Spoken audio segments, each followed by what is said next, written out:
Welcome to taste of Chennai. இன்றைக்கி ரொம்ப பாப்புலரான ஹைதராபாதி டிஷ் ஹலீம் தான் பார்க்க போகிறோம். இந்த டிஷ் செய்கிறது கொஞ்சம் காம்ப்ளிகேட்டட் தான், பட் ரொம்ப ஈஸியான மெத்தடில் இன்றைக்கி எப்படி செய்கிறதுன்னு பார்க்கலாம். நம்ம ஊரில் எப்படி நோம்பு டைமில் நோம்பு கஞ்சி ரொம்ப ஃபேமஸாக இருக்கும், அதே மாதிரி ஹைதராபாத்தில் ஹலீம் ரொம்ப ஃபேமஸ். ட்ரெடிஷ்னல் மெத்தடில் இதை செய்யணுன்னா இதோட குக்கிங் டைம் 8 hours கிட்ட ஆகும். நம்ம இன்னைக்கு ஈஸியான மெத்தடில் குக்கரில் தான் செஞ்சு காட்ட போகிறேன். எல்லா வேலையும் நம்ம ஒரே நாளில் செஞ்சால் ரொம்ப கஷ்டமாக இருக்கும். ஸோ இந்த வேலையை நம்ம 2 பார்ட்டாக பிரிச்சுக்கலாம். Day 1 and Day 2 என்ன பண்ணுறதுன்னு நான் காட்டுறேன். Day 1 ஃபஸ்ட்டு நம்ம ஆனியன்ஸை டீப் ஃப்ரை பண்ணி எடுக்க போகிறோம். எண்ணெய் சூடானதுக்கப்புறமா இதை கொஞ்சமாக எண்ணெயில் போட்டு பொரிச்சு எடுக்கணும். ஒரேடியாக எல்லா ஆனியன்ஸும் போட்டுறாதீங்க. ஒரு 4 பேட்சாக பிரித்து நீங்கள் ஃப்ரை பண்ணி எடுத்துக்கோங்க. ஃப்ரைட் ஆனியன்ஸ்க்கு இந்த மாதிரி நல்ல தின் ஸ்லைஸஸாக கட் பண்ணி வச்சுக்கோங்க. லைட் கோல்டன் ப்ரௌன் வந்தாலே போதும், எடுத்துடலாம். ரொம்ப கருக விட்டிங்கன்னா அப்போ ரொம்ப கசக்கும். ரொம்ப கருக விட்டுறாதீங்க, அப்போ டேஸ்ட் நல்லா இருக்காது. வெங்காயம் இந்த மாதிரி நல்லா பொன்னிறமாகிற வரைக்கும் ஃப்ரை பண்ணுங்கள். இப்போது இதை எடுத்துட வேண்டியது தான். டக்குன்னு இது கலர் சேஞ்ச் ஆயிரும். ஸோ பார்த்து சீக்கிரமாக எடுத்துருங்க. பட் சேம் டைம் நல்லா ஃப்ரையாக இருக்கணும், நல்லா கிறிஸ்பியாக இருக்கணும். நம்மளுக்கு எடுக்கும் போது அவ்வளோவா கிறிஸ்பியாக இருக்கிற மாதிரி தெரியாது. பட் நீங்கள் எடுத்து டிஷ்யூ பேப்பரில் போட்டுட்டு கொஞ்சம் நேரம் ஆற விட்டிங்கன்னா அது பார்த்தீங்கன்னா நல்லா கிறிஸ்பியாக இருக்கும். இந்த மாதிரி நல்லா ஸ்ப்ரெட் பண்ணி வச்சுக்கோங்க. இதே மாதிரி எல்லா வெங்காயம் நம்ம ஃப்ரை பண்ணி எடுத்துக்கலாம். நோம்பு ஸ்டார்ட் ஆகிறதுக்கு ஒரு 1 week முன்னாடி நம்ம இந்த மாதிரி ஆனியன்ஸ்லாம் ஃப்ரை பண்ணி நம்ம ஸ்டோர் பண்ணி வச்சுக்கிட்டோன்னா நம்மளுக்கு ரொம்ப ஈஸியாக இருக்கும் யூஸ் பண்ணுறதுக்கு. இப்போ எல்லாமே ஃப்ரை பண்ணியாச்சு. இதை நல்லா ஆற விடலாம். இப்போ நல்லா ஆனதுக்கப்புறமா இது நல்லா கிறிஸ்பி ஆயிரும். அடுத்தது இதே மாதிரி நம்ம கேஷ்யூ நட்ஸை ஃப்ரை பண்ணி எடுத்துக்கலாம். கார்னிஷ் பண்ணுறதுக்காக யூஸ் ஆகும். கேஷ்யூ நட்ஸும் சீக்கிரமாகவே கலர் சேஞ்ச் ஆயிரும். ஸோ அழகான ஒரு கோல்டன் ப்ரௌன் கலர் வந்தோடனே எடுத்துருங்க. கொஞ்சம் விட்டால் கூட இது கருகி போயிடும். ஸோ சீக்கிரமாக எடுத்துருங்க. இதையும் எடுத்து டிஷ்யூ பேப்பரில் போட்டுக்கலாம். ஃப்ரைட் ஆனியன்ஸும் ஃப்ரைட் கேஷ்யூ நட்ஸும் தேவையான அளவு இப்போ யூஸ் பண்ணிவிட்டு மீதி இருக்கிறது ஒரு ஏர்டைட் கண்டெய்னர் இல்லைனா இந்த மாதிரி ஜிப்லாக் பேக்ஸில் போட்டு வச்சுக்கலாம். இந்த மாதிரி நீங்கள் ஸ்டோர் பண்ணிட்டீங்கன்னா 1 month வரைக்கும் நீங்கள் யூஸ் பண்ணிக்கலாம். ஃப்ரைட் ஆனியன்ஸ் நம்ம எதுக்கெலாம் யூஸ் பண்ணிக்கலாம்னா பிரியாணி, புலாவ், அப்புறம் மந்தி இந்த மாதிரி டிஷ்ஷஸ்லாம் நம்ம யூஸ் பண்ணிக்கலாம். அதுவும் ரமதான் டைமில் ரொம்ப யூஸ் ஆகும். அதே மாதிரி கேஷ்யூ நட்ஸும் நீங்கள் ஸ்டோர் பண்ணி வச்சுக்கோங்க. நிறைய ஸ்வீட்ஸ்லாம் போடுறதுக்கு யூஸ் ஆகும். இப்போ அடுத்த ஸ்டெப் மட்டன் நம்ம வேக வச்சு எடுத்துக்க போகிறோம். நான் வித் போன் மட்டன் தான் எடுத்திருக்கேன். நீங்கள் போன்லெஸ் மட்டன் எடுத்திங்கன்னா உங்களுக்கு ஹலீம் செய்கிறதுக்கு ஈஸியாக இருக்கும். பட் மட்டன் எலும்போடு நம்ம ஹலீம் செஞ்சால் தான் ஹலீம் ரொம்ப டேஸ்டியாக இருக்கும். நான் 1/2 kg மட்டன் எடுத்திருக்கேன். இப்போது இதில் 2 டீஸ்பூன் ஜிஞ்சர் கார்லிக் பேஸ்ட் சேர்த்துக்கலாம். இப்போது இதில் 2 பீஸ் பட்டை, ஒரு 5 பீஸ் ஏலக்காய், கிராம்பு ஒரு 7 பீஸ், அதுக்கப்புறம் ஒரு 3 பச்சை மிளகாய், ஒரு 1/2 டீஸ்பூன் ஷாஹி ஜீரா. இது ஜீரகம் கிடையாது, ஷாஹி ஜீரான்னு தனியாகவே கிடைக்கும், அதை யூஸ் பண்ணிக்கோங்க. இதோட ஃப்ளேவர் ரொம்பவே நல்லாயிருக்கும். அதுக்கப்புறம் இது ட்ரை ரோஸ் பெட்டல்ஸ்.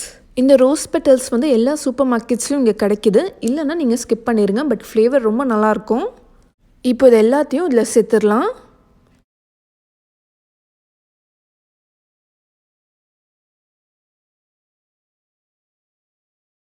ஒரு டீஸ்பூன் சால்ட் சேர்த்துக்கிறேன். மஞ்சள் தூள் ஒரு 1/4 டீஸ்பூன், ரொம்ப சேர்க்கக்கூடாது, இல்லைனா ஹலீமோட கலர் சேஞ்ச் ஆயிரும். மிளகாய் தூள் ஒரே ஒரு டீஸ்பூன். அப்புறம் நம்ம ஆனியன்ஸ் ஃப்ரை பண்ணோம் இல்லையா, அதுலேருந்து ஒரு 1/4 கப் அளவுக்கு சேர்க்குறேன்.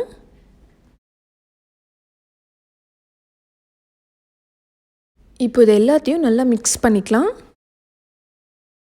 மிக்ஸ் பண்ணி விட்டுட்டு தண்ணி ஊற்றிட்டு நல்லா வேக வச்சிடலாம். இப்போ எந்த அளவுக்கு கறி வேக வைக்கணும்னா, கறி தனியாக எலும்பு தனியாக ஆயிடணும். அந்த அளவுக்கு இது நல்லா வேக வைக்கணும். இப்போ இதை க்ளோஸ் பண்ணிவிட்டு நான் ஒரு 15 minutesக்கு இது ப்ரெஷர் குக் பண்ணுறேன். இப்போ அடுத்த ஸ்டெப் இப்போ நம்ம எல்லா பருப்பும் இப்போ நம்ம ஊற வைக்க போகிறோம். ஃபஸ்ட்டு நம்ம ஒரு 1 tablespoon அளவுக்கு கடலைப்பருப்பு எடுத்துக்கலாம். அப்புறம் 1 tablespoon அளவுக்கு துவரம் பருப்பு,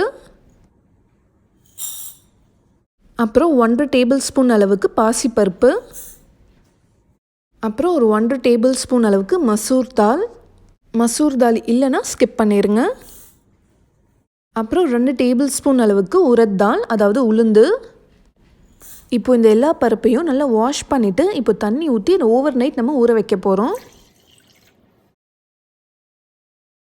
இப்போ 100 கிராம் அளவுக்கு புரோக்கன் வீட் எடுத்திருக்கேன். தாலியா அப்படின்னு கேட்டு வாங்குங்க. ப்ரோக்கன் வீட் எடுக்கிறதால உங்களுக்கு சீக்கிரமாக வெந்துடும். ஹோல் வீட் எடுத்திங்கன்னா நீங்கள் நைட்டே வாஷ் பண்ணிவிட்டு ஊற வச்சுருங்க. இதை மிக்ஸி ஜாரில் போட்டுட்டு இப்போ பாதாமும் கேஷ்யூ நட்டும் சேர்த்துக்கலாம். ஒரு 8 பீஸ் கிட்ட சேர்க்குறேன். இப்போ இதை கொஞ்சம் கொரன்னு அரைச்சி எடுத்துக்கலாம். இப்போ இதை ஒரு பாக்ஸில் ஸ்டோர் பண்ணி வச்சுக்கோங்க. இப்போ குக்கரில் ப்ரெஷர்லாம் போனதுக்கப்புறமா இப்போ ஓப்பன் பண்ணி பார்க்கலாம். மட்டன் நல்லா வெந்திருக்கு. இப்போ என்ன பண்ணணும்னா மட்டன் மட்டும் ஒரு பிளேட்டில் தனியாக எடுத்து வச்சுருங்க.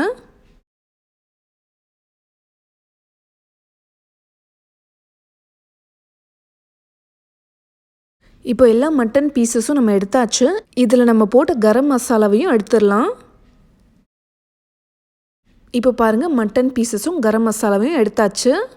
இப்போ நம்ம என்ன பண்ணணும்னா இதில் இருக்கிற மட்டனையும் போனையும் தனித்தனியாக பிரிச்சிடலாம். இந்த நல்லி பீஸை கூட உள்ளே இருக்கிறதெல்லாம் எடுத்துருங்க. கொஞ்சம் சூடாக இருக்கும், ஸோ ஆறுனதுக்கப்புறம் பார்த்து எடுங்க. மட்டன் தான் நல்லா வெந்துருச்சுல, ஸோ போன் அழகாக ஈஸியாக கழனிட்டு உங்களுக்கு வந்துடும். ஸோ ரொம்ப கஷ்டப்பட்டு எடுக்கிற மாதிரிலாம் இருக்காது. இப்போ நம்ம பார்த்த எல்லா வேல்யூம் நீங்கள் டே 1 பார்த்து முடிச்சிட்டிங்கன்னா உங்களுக்கு ரொம்ப ஈஸியாக இருக்கும். ஃப்ரைட் அனியன்ஸ், ஃப்ரைட் கேஷ்யூஸ், அதுக்கப்புறம் பருப்பு ஊற வைக்கிறது, அப்புறம் மட்டன் வேக வச்சு இந்த மாதிரி எடுத்து வைக்கிறது, இது எல்லாமே நம்ம ஃபஸ்ட்டு டேவே பார்த்துடலாம். இப்போ பாருங்கள், போன் தனியாக கறி தனியாக செப்பரேட் பண்ணியாச்சு. இப்போ அடுத்த ஸ்டெப் என்னென்னா இந்த மாதிரி மேஷர் வச்சு இதை நல்லா மேஷ் பண்ணிக்கலாம்.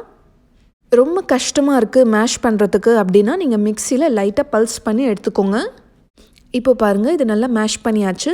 இப்போ இதை எடுத்து ஒரு பாக்ஸில் நம்ம ஸ்டோர் பண்ணி ஃப்ரிட்ஜில் வச்சுக்கலாம். ஸோ அடுத்த நாள் நம்ம யூஸ் பண்ணுறதுக்கு ரொம்ப ஈஸியாக இருக்கும். வீட்டில் நிறைய பேர் இருந்தோன்னா ஒரு 2-3 பேர் சேர்ந்து பண்ணிங்கன்னா ஈஸியாக வேலை முடிஞ்சிடும். பட் நம்ம இங்கே ஒரே ஆளாக இருக்கும்போது இந்த மாதிரி நம்ம ஃபஸ்ட்டே செஞ்சு வச்சுக்கிட்டா நம்மளுக்கு ஈஸியாக இருக்கும். இப்போ நம்ம மட்டன் சூப்பை இன்னொரு பாக்ஸில் ஸ்டோர் பண்ணிக்கலாம். அவ்வளோதாங்க, நம்மளுக்கு ஒரு பெரிய வேலை முடிஞ்சுது.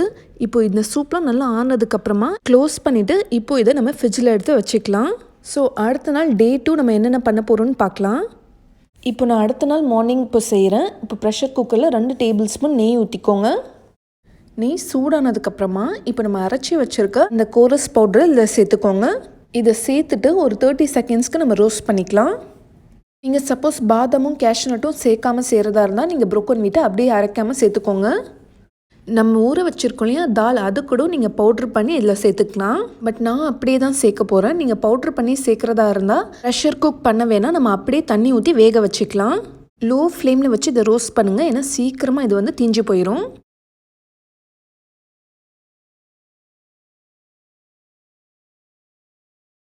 இப்போ தேவையான அளவு தண்ணி ஊற்றிக்கலாம்.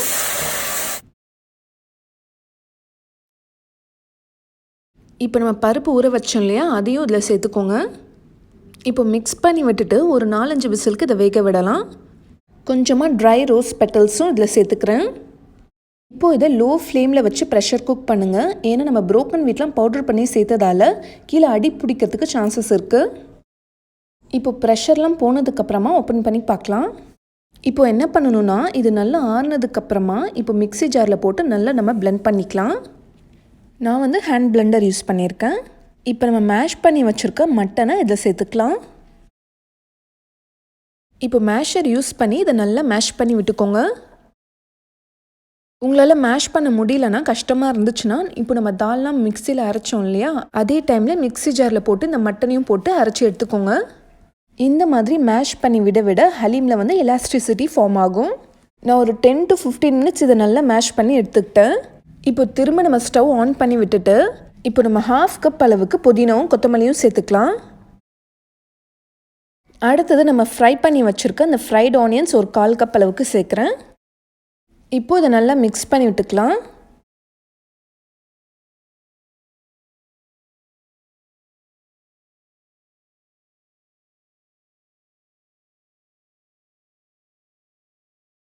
இப்போ ஒரே ஒரு டீஸ்பூன் கரம் மசாலா பவுடர் சேர்க்குறேன்.